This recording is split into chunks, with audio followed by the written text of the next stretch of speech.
Good to have you. The realestateexperts.com real estate show here on AM 920, The Answer, Biz 1190. It's our last show of the year, and we're looking into the new year, sort of as the last show of the year and the first show of the new year, since I'll be traveling on vacation. But we want to do today just three main things.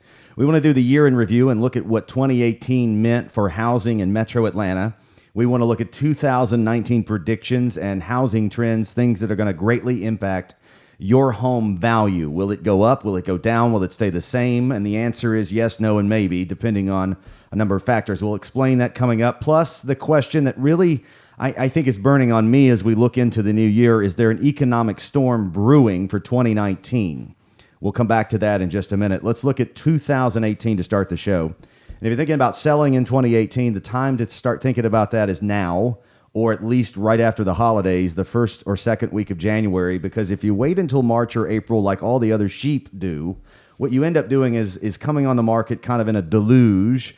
The number of buyers does go up, but the number of listings exponentially goes up, and if you don't get it perfect right out of the chute, then you are one of these sellers that I'm talking to now that has been with an agent or two this past year, and they are now trying to figure out why their house hasn't sold, and they're coming to grips with the fact that had they done it right last January, February, they'd have gotten top dollar, perhaps as much as 10% more or even more in some price points, and I think people really miss that. If you do what the sheep do in America, you get what the sheep get, which is, if you're lucky, average.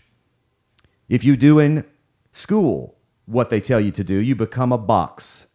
You're boxed in, you don't ask questions, you don't have critical thinking skills, you don't have judgment skills, and you're limited to your earning potential and the lifestyle you can attain. That in high school or college or elementary school or what have you. The kids that always challenged the school, like me, got in trouble for it from time to time, but continued to do it without relenting, are the kids that had the best tools for success in life. When you get into business, if you work for a corporation and get stuck, and you don't challenge what's in the corporation and try to disrupt the order of things, most of which is mundane, archaic, and not effective any longer. A lot of big businesses are running off of their legacy and their momentum, not because they've innovated or created something that's really in demand by consumers. That's why Sears just went bankrupt. They didn't evolve. They didn't change to combat the Amazons of the world. Walmart, by contrast, has, like them or not. That's why they're very profitable. So if you do what everybody else is doing, you get what everybody else is getting, which is, if you're lucky, average. When you look at the housing business, we have a sea of 50,000 real estate agents in Metro Atlanta. 45 to 48,000 of them. I have a really very, you may not understand the word because it's jargon that I use in our office all the time to describe the collective of our industry. They suck. You're thinking I was going to have a colorful word. No, they just suck. They don't suck because they're necessarily bad people.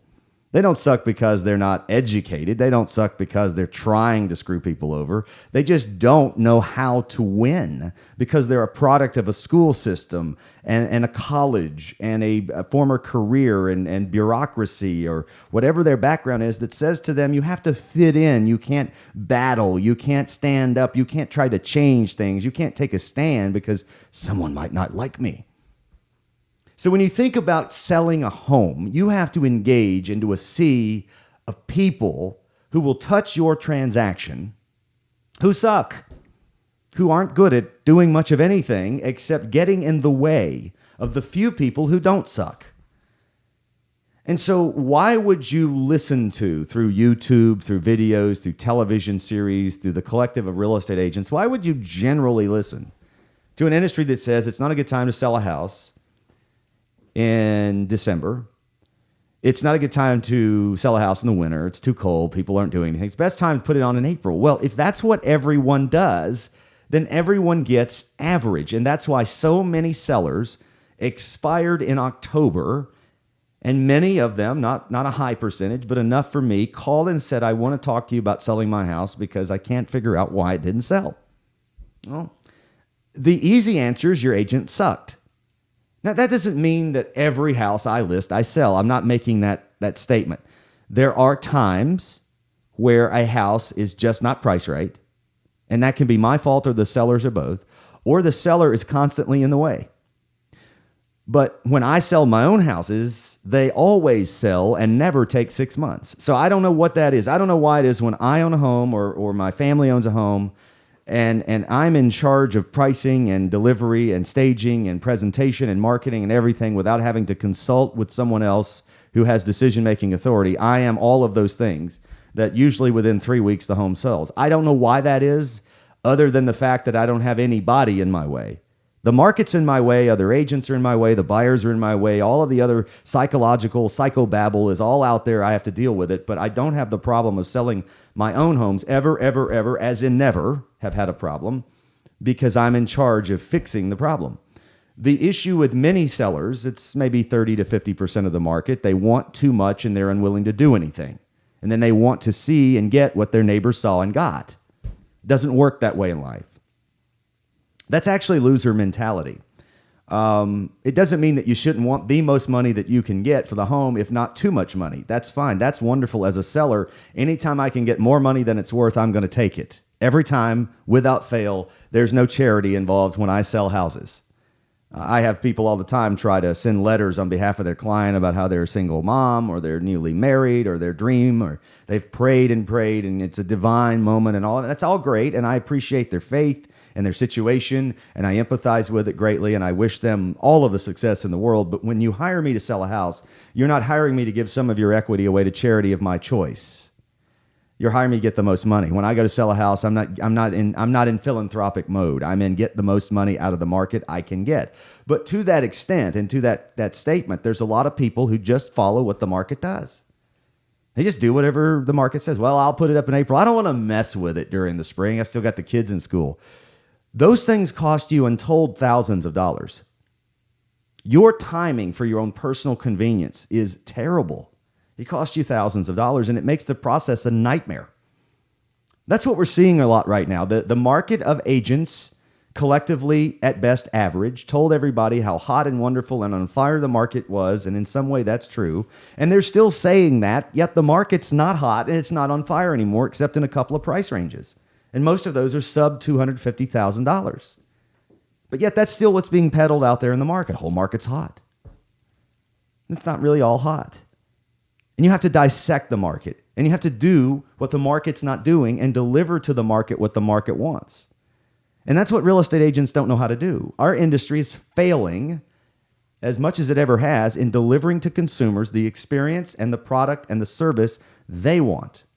And then the consumer is at fault as well because they go to Zillow and YouTube and all these places and they consume all of this inaccurate, inappropriate, and just false fake news data about our industry and about how to sell our house. And they come up with all these things. So when I look at the year, we have had a real transition this year from pretty hot to really hot to softening a little bit to in some parts of the market, not that good. And in other parts of the market, you look at it and go, that is a schizophrenic market. It's one way over here and another way over there. And I can't really put my finger on any of the numbers. If you look at the average list to sale ratio, it's very healthy, 98.5% as of November. So the average sale in Metro Atlanta's entire MLS of 50,000 agents, FMLS data, was 98.5% going into November. It means you put a house up for $100,000, you get $1,500 off, you sell it. $200,000, it's $3,000 off. $1 million, you're selling the thing for what is it? $15,000, $985. That's a really strong number. So, but hey, at one point it was over 100. So what it's telling me, see, a lot of people look at it and go, this is so strong. I don't know what the Crabtree guy's talking about. I'm ready to know. You're talking down the market. He's so cynical. I just don't believe. I can't believe. That's what they all say. I can't believe. That's the old blue-haired biddy that's been at Harry Norman for 100 years. I can't believe they let that guy on the radio talk about real estate. It's so unethical. This is the person who'll run you off a financial cliff. I'm not picking on Harry Norman, but it just came to mind because they're a very, very traditional company. And they're very reputable. So, anyway. So those folks, they tend to not want to hear things have changed. They want to try to, dictate the market like that's ever going to happen. They've never learned that it doesn't happen that way. And so what they end up doing is misleading their clients somewhat unwittingly because of their stubbornness and arrogance. And the problem that we all face in that is it's hard to tell who's telling the truth and who's just blowing smoke. At 98.5% list to sale ratio, that's really strong in a snapshot of time. And you look outside looking in, the market looks healthy. But if you look at the fact that it was 2 points higher 6 months ago, what does that tell you is happening?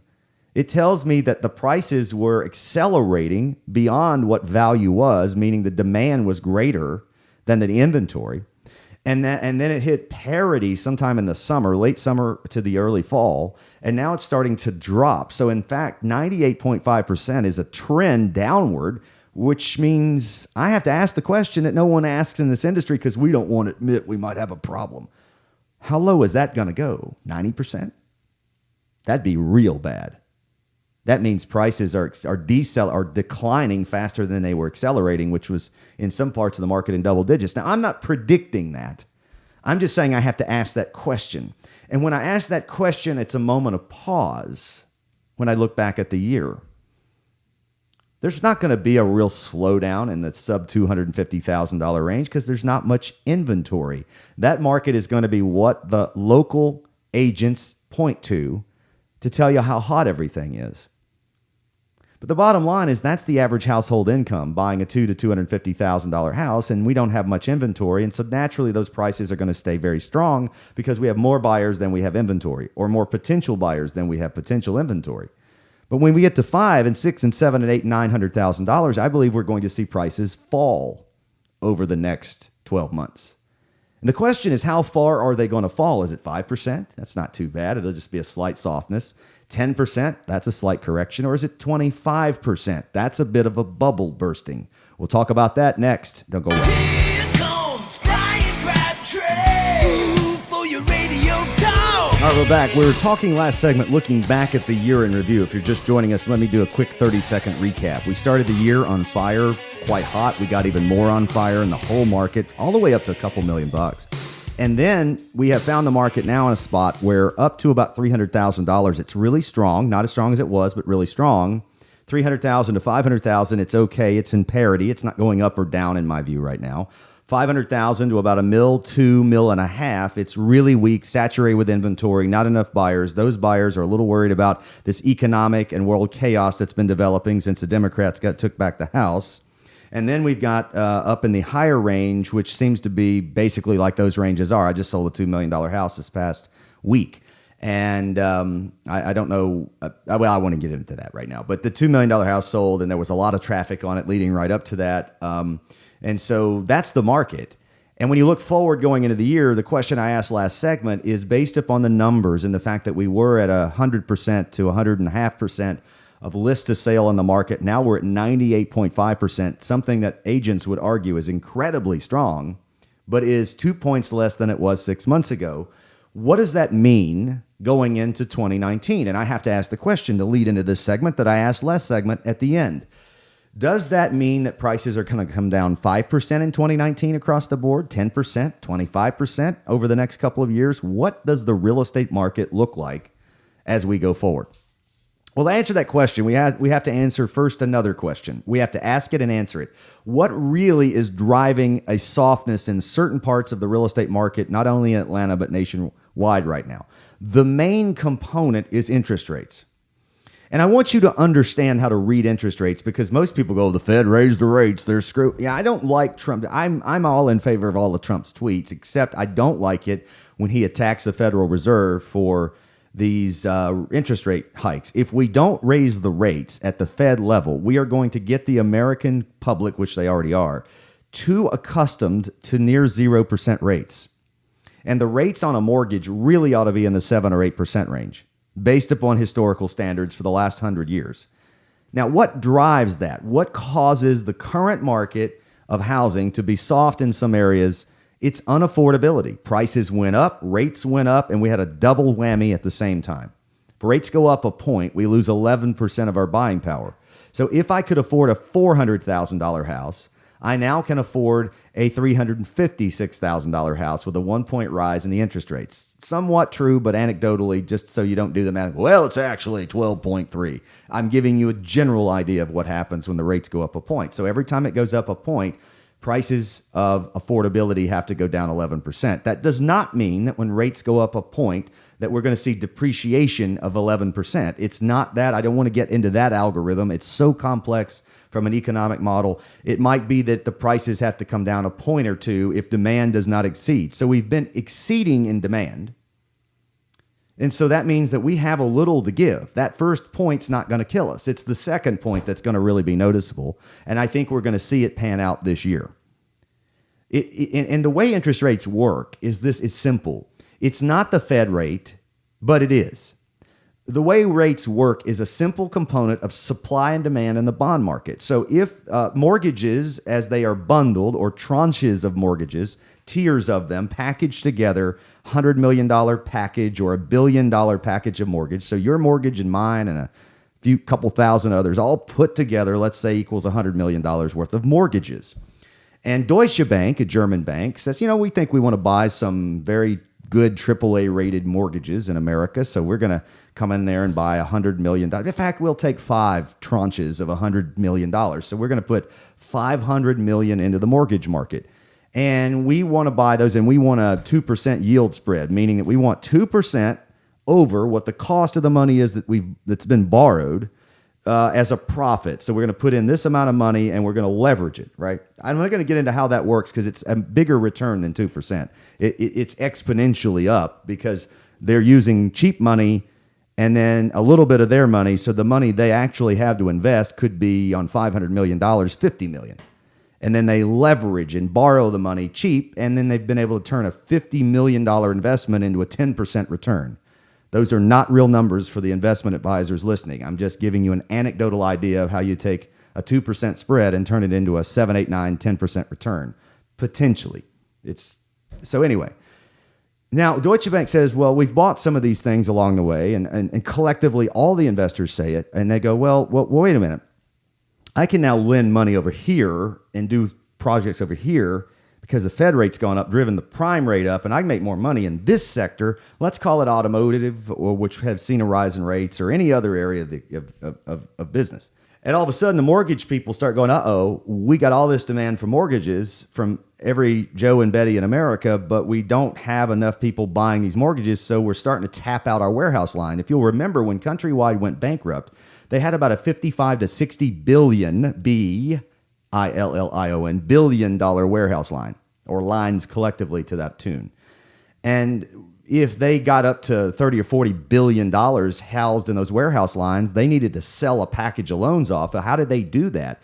They had to create loans with higher interest rates to attract more investment into the loan tranches or bonds, right? So what happens is when money over here in the other part of the world becomes more attractive because it pays better through interest rate increases, etc., it's not immediate that you see a rise in rates. We've actually seen a decline in rates during the last 3 months and an increase, meaning that we've seen a flat line generally.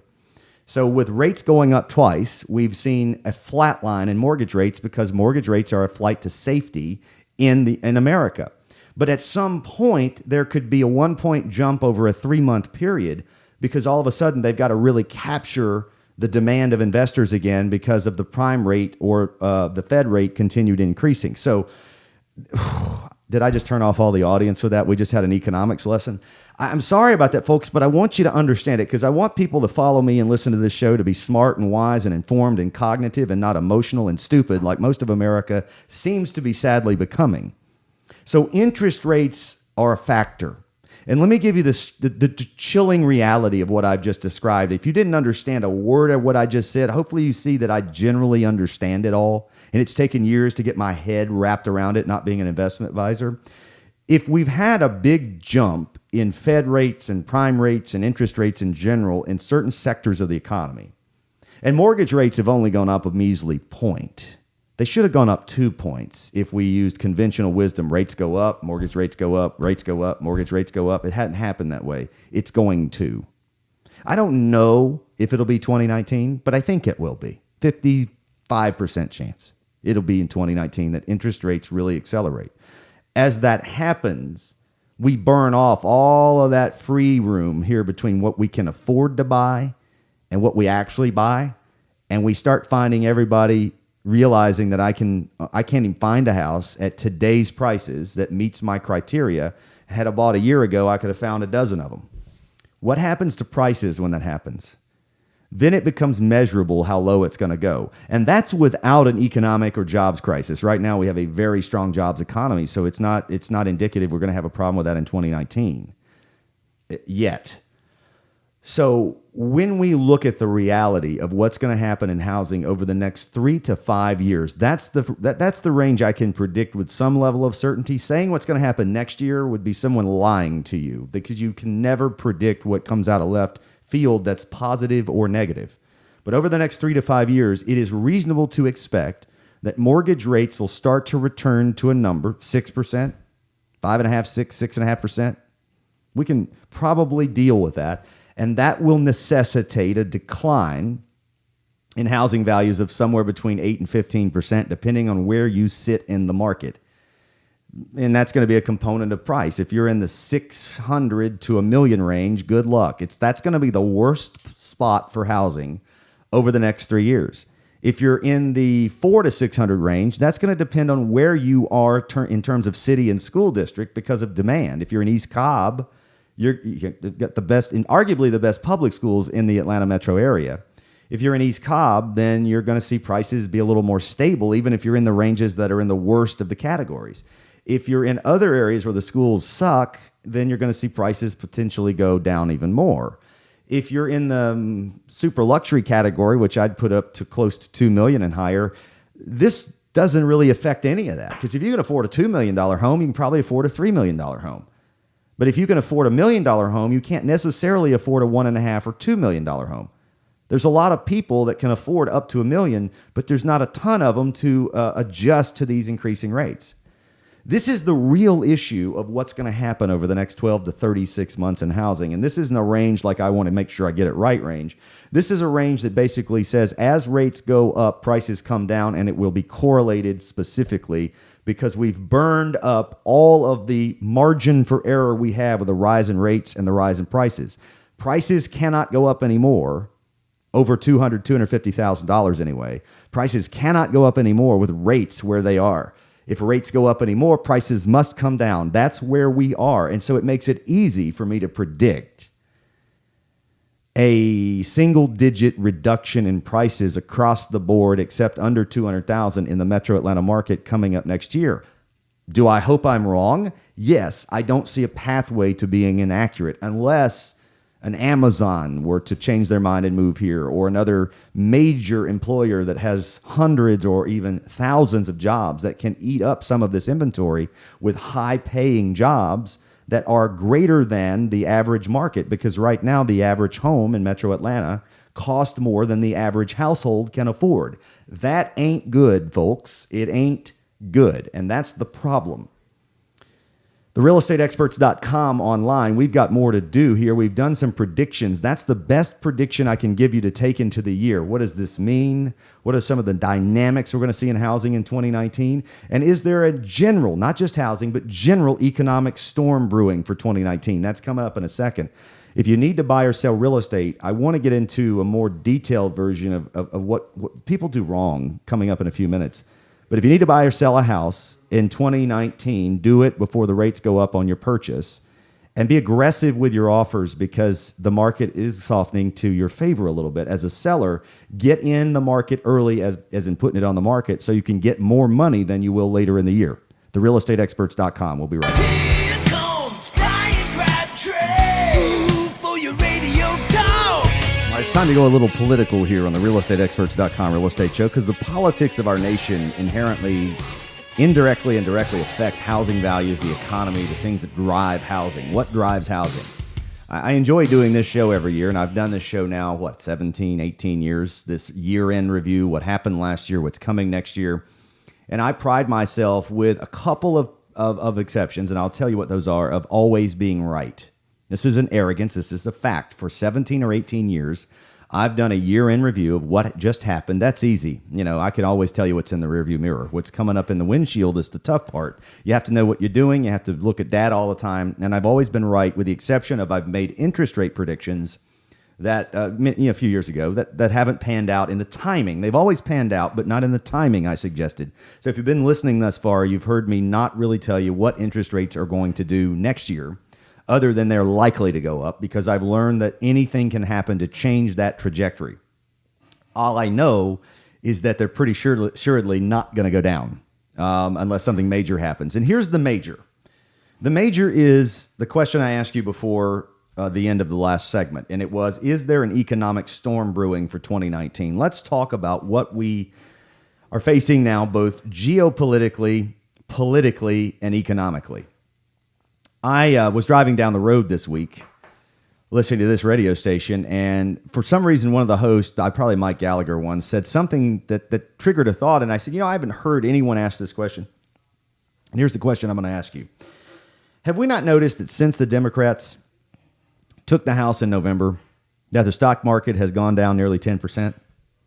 Now, see, the media has even confused me on that and made that Trump's fault, because Trump's trade wars and economic uncertainty, and people like Jim Mattis, his defense secretary, resigning. He's resigning effective in February, so he's not fleeing the White House, but he's resigning nonetheless over a disagreement with Trump on Syria policy. And so, but what was the real trigger? What happened before the stock market started declining? It was the election of 40 new Democrats in the House, roughly 40. And no one seems to be willing to talk about that, because we don't have a media anymore that wants to talk about anything but how much they hate Trump and how emotional basket case they are. So it's to the point I can't even listen. It's why I haven't really thought about it, because I don't really care the way I'm invested into stocks. What happens in short term, I'm looking out long term and looking for long-term trends, because I'd go insane following this day to day. But it really comes down to, they know that there won't be any more deregulatory environment. And if things go awry with the Trump administration, which is increasingly a likelihood that could happen, that then there could be more regulation to come back in. So the stock market is discounting that fear. That fear is not because of Trump. Trump took office. Everybody told us the stock market would collapse the next day, and it went up infinitum like we've never seen in American history since he got elected. It only started really taking a trend downward, and we started having closes that wiped out the whole year after the Democrats won the House. Now, I'm not blaming anybody. I'm just saying that Democrats are very well known to overregulate, overcontrol, and really make business tough. And so that's why this is happening. Now, that's an aside for just the sake of argument, because it's relevant. You have to sprinkle that on top of everything else. When I saw this past week that Jim Mattis, a very respected defense secretary, former general, military veteran, served the country for 40 years, I got nothing bad to say about him, even though I don't agree with him leaving office and bashing the president on the way out over a disagreement. He could have resigned and sat down and shut up. That's what happens. But when I saw that, and then I saw Trump's response, which was overwhelmingly, at least by the time of this recording, was overwhelmingly positive about Mattis's services, instead of going after him like he did Tillerson, who'd been a mess. This really was over a disagreement with Syria, but it also was very enlightening what Mattis said. It said that basically, as close to aligned as Trump as it seemed he was, and as big of a hero and star in the Trump administration as he was, both the mainstream media and the left and all the progressives liked him and thought he was a safe bet for defense secretary. And yet Trump brought him in, and he was in the Sean Spicer, Jared Kushner world, where he's a real Trump confidant. And then all of a sudden there's this fracture, on top of General Kelly resigning from the chief of staff, on top of all the reporting of all the people that didn't want the chief of staff job, which doesn't mean that no one wants it because they don't want to work for Trump. It means they understand what the job entails. And there's another factor going on that's very concerning, and that's the fact that a lot of people who've ever done anything even negligently wrong are afraid that the minute they sign up and start defending Trump, they're going to suddenly be indicted for, eating a ham sandwich, not just indicting a ham sandwich, but for eating one the wrong day of the year. And so I look at this picture, and I was driving down the road when I heard and learned about Jim Mattis, the defense secretary's resignation. And this wasn't the event that built the foundation of this thought process. It was the moment where I realized that we've now crossed over the line of Trump can fight this back to where Trump may be done. And I don't mean that in a way that is, I think Trump is handling himself wrongly, or that I disagree with what he's trying to do or how he's doing it or his tweets or any of that. What I mean is that when you can't find a military general or anybody that's in the higher ranks of the Washington, D.C. world that sits inside that world and says this place is fundamentally broken and we have to do something extreme to shake it up and fix it. Not a single person that you can find that's from that world will stay there and have the resolve to fight the battle out to win it for the country. It's very damning.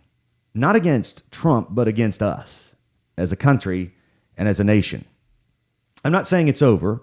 I'm saying it could be, because you have a Democrat party coming in to rule the House. You have a stock market declining, not because of what's happening with Trump or trade wars, but because of the election of so many Democrats they just don't like it. It's just, we look in the history books, they don't like people who regulate and hijack and disarm and disrupt business through politics and through wealth envy and shame and all that. So that's what we have in the stock market. And then you have Jim Mattis bailing out because he doesn't agree with a couple of decisions and the style of Trump and all of that, and probably is tired of all the hoopla. And then you have a media that doesn't report both sides of anything, let alone the truth.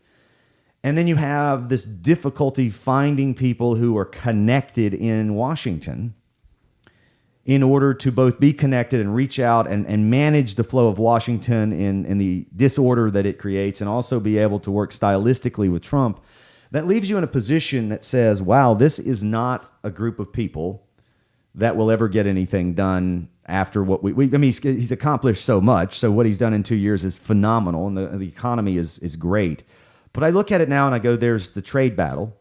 There's not a lot of cover for this president. There's not a lot of people who can rise up and afford to be his confidants and his supporters within the administration, because the minute they come in there, if they've ever violated a traffic violation and it's on camera, they'll be indicted by Mueller, and they'll spend every dime they've ever earned defending themselves to stay out of jail.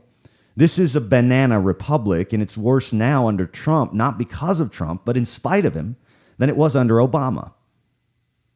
Because when you turn a great faction of the American government into treasonous people who are fighting the will of the people and basically saying, we don't believe you all have the ability to vote and to think, which could be true, but nonetheless, the laws haven't changed. You can't feel like the president is bad after the people elect him.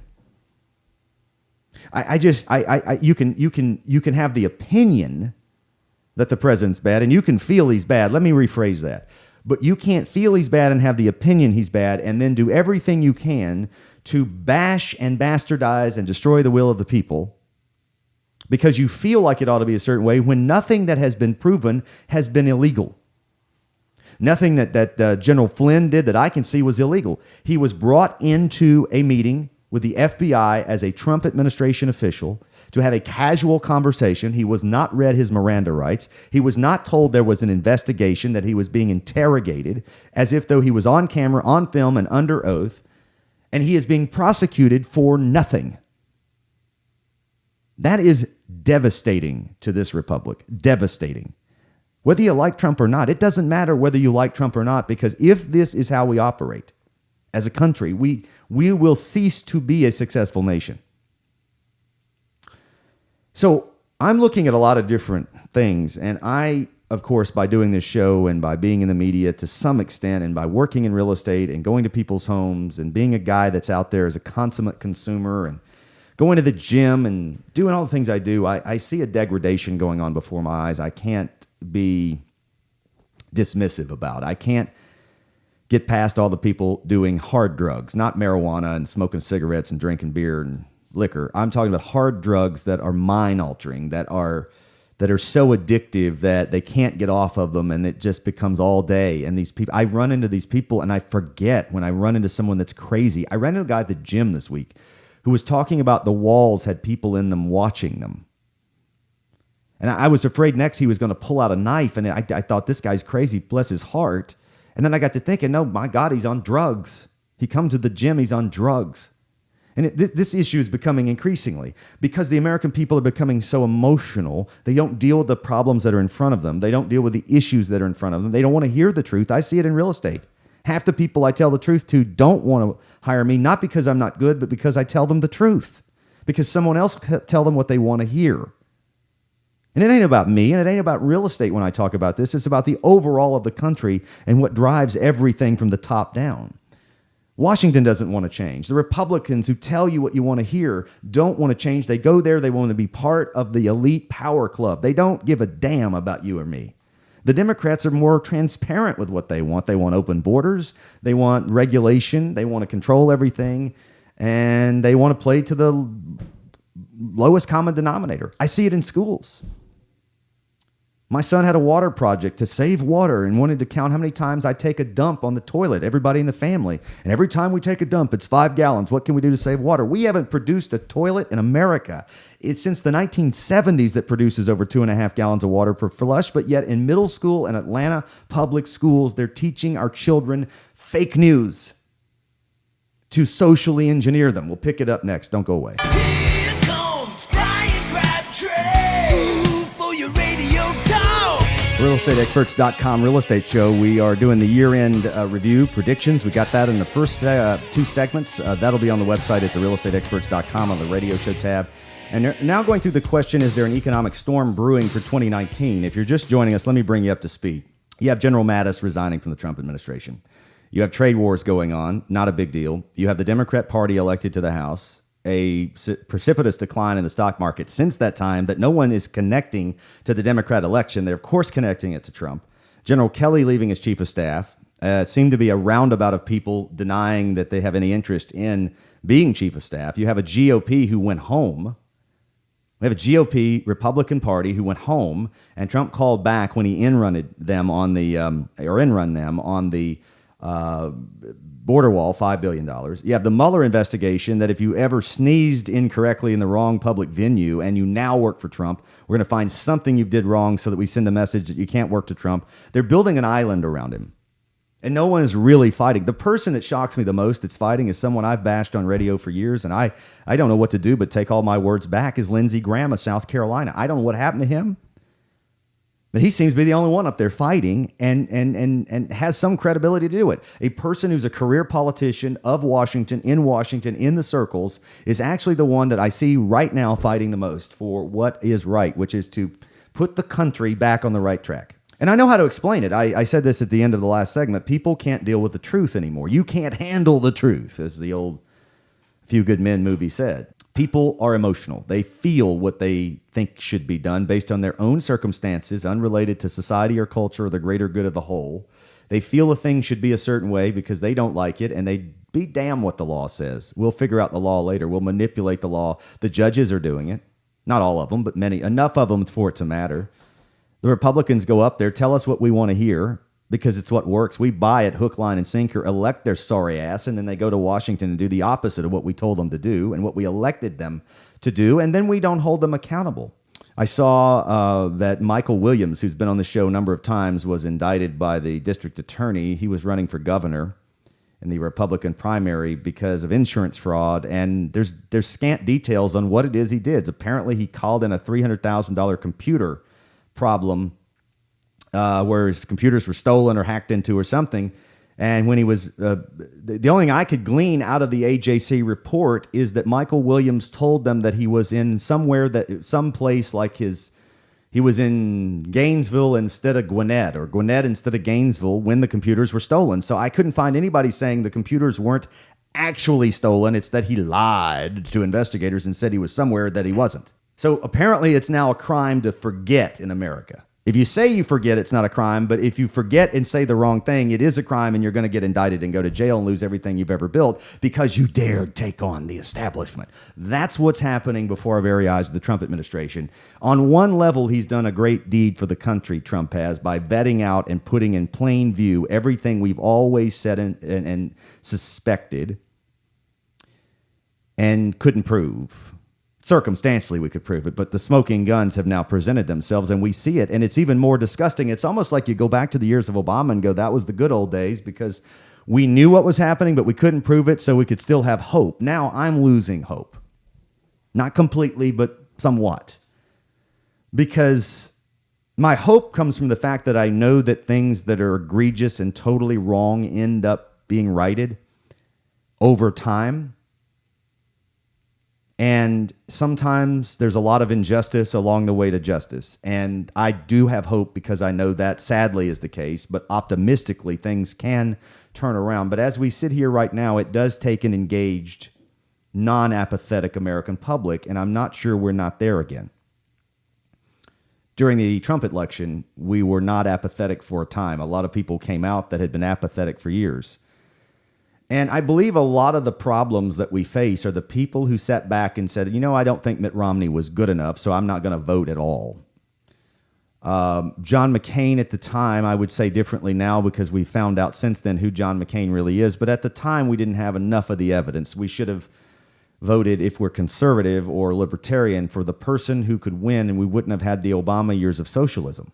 Over the years, we've sat down because we didn't like either candidate and did nothing, didn't vote, didn't show up. And that is, unfortunately, what's led us to the point we are where the American people can't handle a guy like Trump who's just going through telling us the truth about our problems. He may use, conjecture and hyperbole way too much. I would agree with those that say he lies about things. He puffs. He's a puffer. Real estate is a business that he comes from. That's his primary background, is a puffery business. We all tend to puff because we know that saying something that is just analytically accurate is not effective because puffery makes a statement. That's why I call them HOA, homeowners associations, Nazis.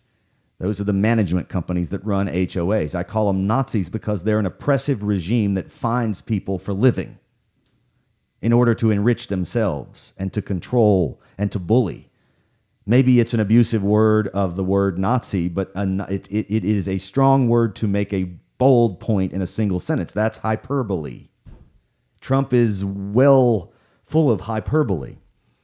And so the thing that I see is that we are standing and embarking upon a time where people in Washington, by the exit of Jim Mattis, not solely because of it, but General Mattis, the defense secretary who resigned this week, the reason that is so stunning to me, chilling to me, is because it comes at a time when the stock market's declining. The Democrats have taken over the House. There's a Mueller investigation that will never end, finding nothing about what its charter was to do, which was Russian collusion, nothing that attaches to Trump that we can see whatsoever, and the stuff that they are attaching to Trump is not freaking illegal. Which makes people like me think about turning off this radio station, show anyway, my show part, not the station, but the show, and going into the shadows and saying, I'm out. Shark Tank. For those reasons, I'm out. And if I'm thinking that way, even for a fleeting moment, because that's what it is a fleeting moment, how many millions of Americans have already checked out and don't care? And what do we do to check them back in again? And it's when you start having those feelings, someone like me who's so driven and generally successful, I've had my bumps, but generally successful in everything I set my mind to do, who gets the world and has an acumen of the world and understands the good and the bad and how to make hay when it's raining and how to do well when it's doing well and all of that, and how to be fair to people around me and the people work with and all. When you take those people, and there's many of us out there, many of my listeners are that way. They run businesses. They're like-minded people. When we start looking around the world beside us and go, uh-oh, we had optimism here for the last year or two. Not to say you should lose it all. I have to ask the question, what's coming? What is it that's coming up economically other than distrust, concern, people tightening up? And when that starts happening, it becomes kind of a reverberating or a not a tsunami, but a ripple effect that turns into a tidal wave. And I see that developing now. It's not hard to predict that'll happen. It always does. And it happens in cycles. And some would say, well, we're on an expansion that could last to 2024. That may be true. But the question is, what do we build incorrectly? What do we do wrong? What do we culturally destroy between now and then that leads to an even more major crash than we just experienced? I think if we don't alter course, that's what's going to happen. So the question goes back to the one I've been asking for the last segment and a half is there an economic storm brewing in 2019? The answer is yes. We have people resigning from the Trump administration that were Trump supporters who now say they can't be his whatever, defense secretary, chief of staff, or whatever, because they don't agree with anything he does. Yet he's the first person in 3 or 4 decades, maybe with some exceptions to Reagan, that's actually trying to do what's best for America. And it seems to be half the country doesn't want that. And when you have businesses that are sitting in America looking at this destabilization that's happening, that's being projected on the screen in Washington, we've known long that has existed, and they're getting nervous. People like me are looking at this, getting nervous, going, this is worse than I thought. And interest rates are rising. The economy looks great. Wages are going up. So you've got this economic confidence that I still think is real because of some of the stuff he's doing. The stuff he's doing, here's the point. The stuff he's doing that's working, that's driving this economy and wages and income and taxes and everything that monetarily seems to be going well right now. Real estate aside, that's a different dynamic. There's struggles in real estate that are developing, but the economy is stronger and getting stronger because of what this president has done over the last 2 years, yet no one seemingly is willing to connect it to him. And in fact, the people that should be the easiest to connect it to him are bashing him in spite of it. Which leads me to believe, potentially believe, we've become a country full of losers. You may not be a loser. I don't think I'm a loser. There's many people I know that aren't. But if the collective is more of a loser mentality than those of us who aren't, that makes all of us collectively losers. And if that is true, there's an economic storm brewing of the likes we've never seen, because we cannot sustain a country that doesn't use science and critical thinking and judgment and questioning and a pursuit of the truth. We can't use those people in this country to prevail as a group in the end and bring those that are weak along with us. We all lose the capacity to move forward. And I see that as the greatest existential threat this country has faced in our lifetime is not another war, is not problems with Russia, is not Hillary Clinton, is not Donald Trump. It is the American people unwilling to stop for a moment, drop their emotions, and analytically look at the world around us and say, we've got a lot of problems we can fix quickly, but none of us collectively, some of us individually, none of us collectively are willing to do that. And that is going to be the instructive thing on the top of my mind leading into 2019, is to measure, are we moving further in that negative direction, or are we having some breakthroughs? And I simply don't know. I hate to end on that note, but I want you to be thinking of your financial future and how to manage it. If you need your help in real estate, our help, that's therealestateexperts.com. Merry Christmas. Happy New Year.